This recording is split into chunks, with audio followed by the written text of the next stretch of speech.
Các bạn đã biết cách để miêu tả tình trạng quan hệ trong tiếng Việt chưa? Độc thân,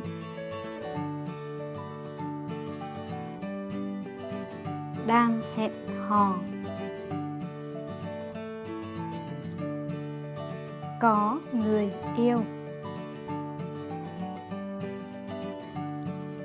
có bạn trai, có bạn gái, đính hôn,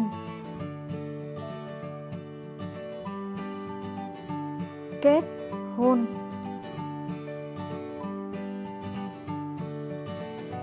ly thân, ly hôn hoặc ly dị,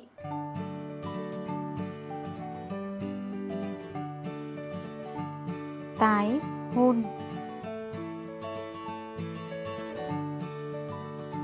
góa phụ,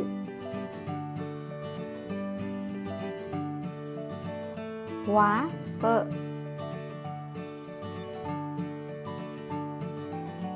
Chúng mình sẽ giới thiệu kỹ hơn với các bạn về các từ vựng trên ở video tiếp theo. Các bạn đừng bỏ lỡ nhé. Còn bây giờ, tạm biệt và hẹn gặp lại các bạn.